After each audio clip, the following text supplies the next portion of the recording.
Hello guys, it's Vian here. Coming off one of the hottest buyers markets that Cape Town has seen in a very long time.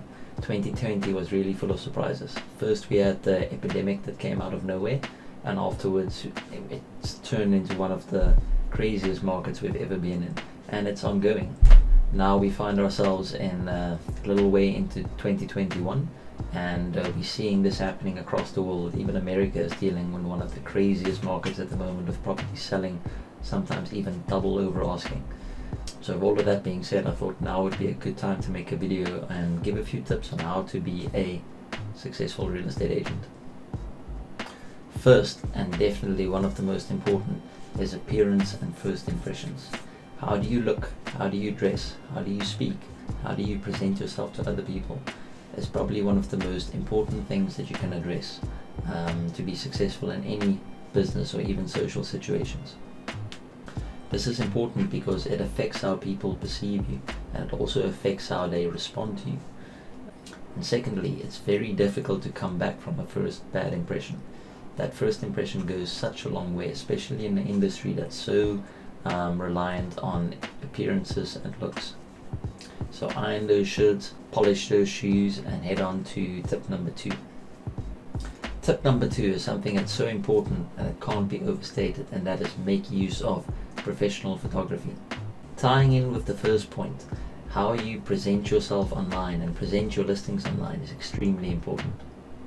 Having terrible listing photos not only looks bad on yourself, but also bad on the clients that you are representing and their valuable assets that you are trying to sell. Take that little bit of extra time or a little bit of extra money and either invest in good equipment for yourself or hire professional photographers to come with you and do the listing photos for you. And no, using the latest iPhone does not make up for a lack of a good camera. In this industry, it's very important to stand out, and one very simple way to improve this is literally to just make sure your listing is as good as it can be, and photography goes a very long way for this.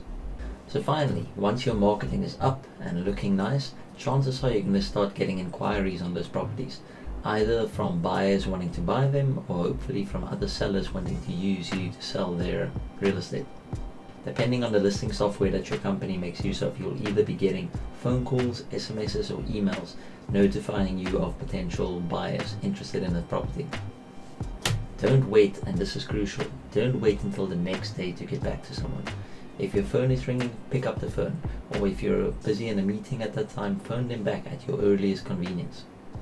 It genuinely blows my mind when I talk to clients and I get feedback from other agents, and how few agents actually follow up and get back to them, or maybe even follow up once and then never again. It is absolutely crazy, as this is probably the most basic but sometimes most overlooked detail of being an agent: following up with your clients and following back. So follow up with your clients, make sure you get hold of them, make sure you give them the correct information. Honestly, your first sale or your next sale can literally be that one phone call away. Tip number 4, show the house properly. Something that makes my hair stand on end, and I often see this when I do co-viewings with other agents, is that they open the door, hopefully they put on the lights, and then they tell the clients, go through, have a look, let me know if you have any questions, and then they go stand in a corner looking a little awkward and maybe playing around on their phone. This is where the cliche comes from, where they say real estate agents, we only put on lights for a living. You don't just go into a property and open the door and tell them, let me know if you have any questions. When you're selling a house, you must really go and sell that property. Prep the property before your client gets there. Open all the doors, air out the place, put on the lights, make it look as nice as you can. And then when your client comes, take them through the house. Let them know, this is the main bedroom. You know, it's got ample space for a queen bed. This is the pros, this is the cons, this is the second bedroom. It's a little smaller, but it's great maybe for a study. During these pandemic times, a lot of people need an office from home. You know, go through the home. Go show the garden. Show them this is a nice tranquil space. Perfect to do those morning yoga sessions. At the end of the day, really go and sell the property. It is your enthusiasm and genuine excitement about the property that's going to spill over and make the client excited for it. Especially if your property is maybe competing with a similar property. What is going to tip those scale? Go through the property, show it to them in depth, show them the pros, show them the cons of the property, and make them excited for it. Be upfront and honest, but show them what a great space it is and how their life can fit into the space. Make that vision come true for them. The fifth and final tip is always be ready to sign.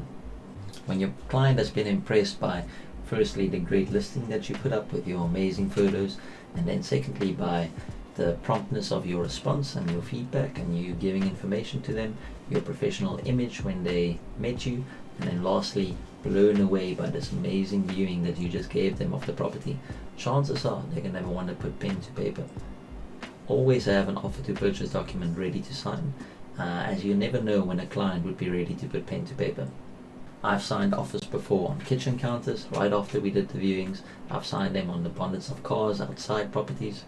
When a client is in that moment blown away and ready to sign, you should be ready and help them finalize that deal for themselves.